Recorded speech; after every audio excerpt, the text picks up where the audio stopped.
I saw a big scary creature. No, no, not the bunny.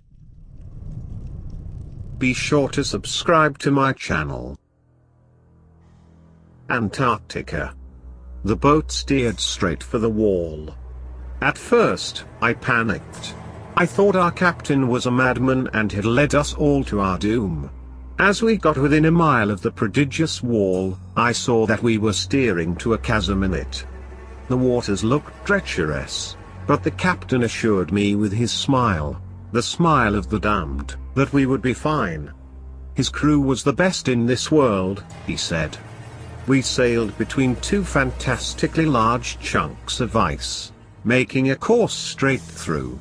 We went from total daylight to a strange form of twilight, for the sun could only shine into the chasm from certain angles above. At places, the boat's sides came within touching distance of the chilled surfaces.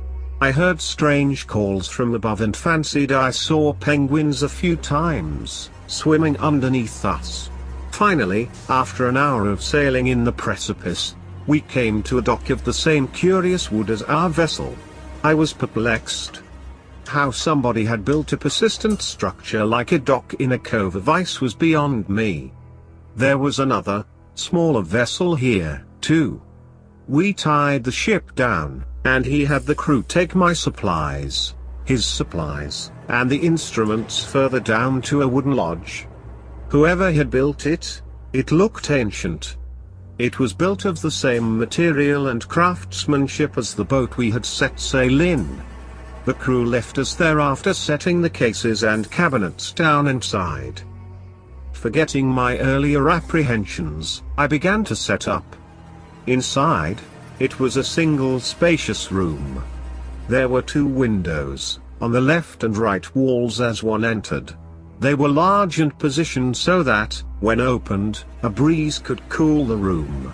There was a series of metal tables in the middle of the room, set out in preparation for our arrival. I marveled at how far in advance he must have prepared this. The unusual warmth of the wood lodge did not bother me, and the captain assured me that opening the windows would achieve the temperatures desired. If I had calculated right at home, I would be able to successfully pull back the veil and reveal the entire worlds of sights that the human race had not seen. With my captain's ever-smiling assistance, I began to set up my work. He set up his instruments where they were appropriate and showed me where to use his chemicals. The series of tubes, flasks, and instruments resembled some great insect, crouched over a table. Once we had finished, all that was needed was to heat the glowing metallic powders in the initial flask. My excitement was almost palpable. I lit the Bunsen burner under the flask and opened the lodge's two windows. Outside, the day's light was dying fast. But the reaction before me provided all of the vision I needed to write my observations. It started with an eldritch glow, the likes of which I'd never seen. The metal began to glow, melt, then boil, that peculiar ultraviolet light making the captain and I appear as if we were glowing beings in a sea of black. The metal began to boil quickly, and the light from outside was extinguished altogether. I don't know if it was the reaction, or the sun passing beyond the walls of the chasm, but I did not pay it any further wonder. Now, the glowing gases from the metal, seeming to possess the same properties, traveled through the tube and into a flask filled with hydrochloric acid. Here, it underwent a fascinating transition, and the entire network of tubes began to hum. I was a little frightened, but my companion only grinned at this point. Now, the mixture began to bubble along a series of tubes into a trio of chemicals. The first was the white powder. It turned into a flaring, white light that almost blinded me while my eyes adjusted. The second was a strange, vibrating goo. It had been the container I had held before and marveled at. Now, it was transforming into a black ichor that seemed to reflect every visible color. The third was from the seemingly empty container. It was an almost invisible solid, light as air. It had stretched and conformed to the odd, pyramidal flask we placed it in. This one filled with green gas, which flowed through the tube and into the other vials where it dissolved into a prism of colors. The combined fumes flowed into a spiral of glass into an open funnel at the top. I held my breath, unsure of what to expect. The noxious, multicolored fume filled the room.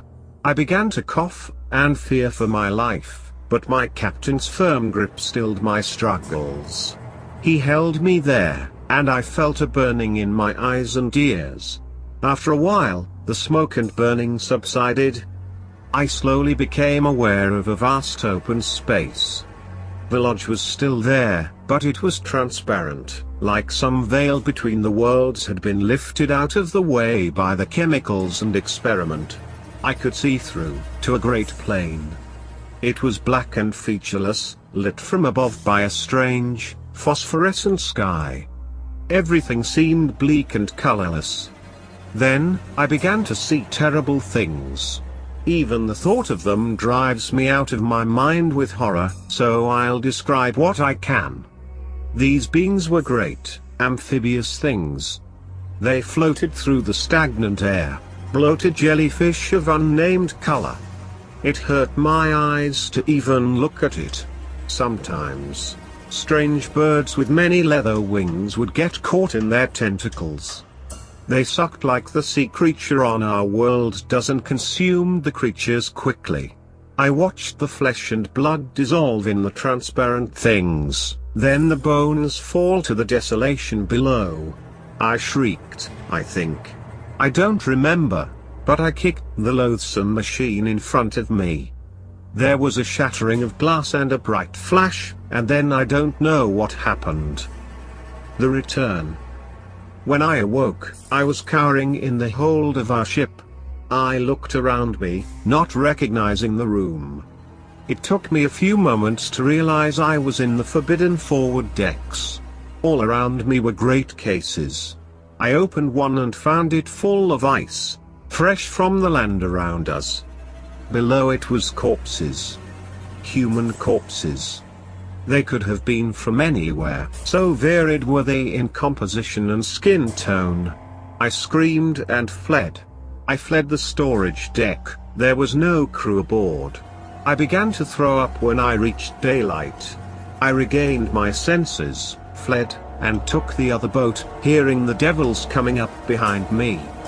By some superhuman feat, for I don't know where any normal man would find the strength, I managed to force myself to grow out of the terrible chasm. The crew of the ship only stood on the deck, watching me. The captain was there, and I was sure I could still see his smile, even from here. Something too terrible to describe followed behind them, and I covered my face, looking to the floor of my boat. Once I was out of that terrible place, I unfurled the small sail and crawled into the tiny under the deck. There was no way a person of their stature could ever have used a vessel like this. I didn't stop to wonder why they hadn't followed me. I fancied that I may have heard yelling and some thunderous crash, but it could have been wishful thinking. I don't know how long I drifted, but my throat was parched.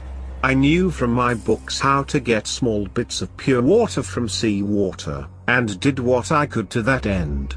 My hunger drove me to insane desires, including wanting to have that stew again. I don't know where they got the people from, but I was glad to be off that ship, even if I died alone and in the ocean. By some great virtue, though, I washed up on the shore of some foreign country. I worked out with the locals that I had landed in South America.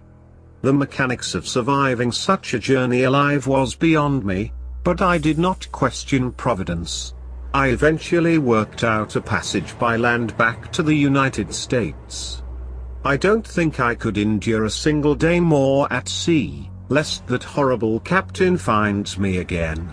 I did not tell those here about my journey, either, for fear they were in league with him. The journey was long and quiet. I traveled by land for most of the way, then took a train once I reached the Panama Canal. There were places on this trip, though, that I felt like things were growing thin. I felt like I could see that other world again. I thought I could see the jellyfish in the sky on rare occasions. Every time I saw someone smile, I would look around for the captain of the ship. Once I returned, I hurried to tell the university of my findings. I got home and began writing. Halfway through, I stopped and checked the time of year. Almost 9 months had passed. I could not have been gone that long. I finished, and went down to the docks, wearing too much clothing to be recognizable. I did not see any ships of mysterious origins or any sign of that horrible captain. Satisfied that I was safe, I fled to the university. I finally gained access and was permitted to see the board of professors. The discussions and talks lasted for hours, repeatedly returning to my frantic state and the ruin of my clothes. They didn't believe me. Nobody found a record of that terrible ship and its cannibal crew. Nobody could tell what towns I had claimed to be at, or that I had ever left the state. They all said that I must have gotten lost in the forest on a night almost a year ago, and it was all a fabrication in my head. The last people to see me had been the university board, and they insisted that I had left quite upset.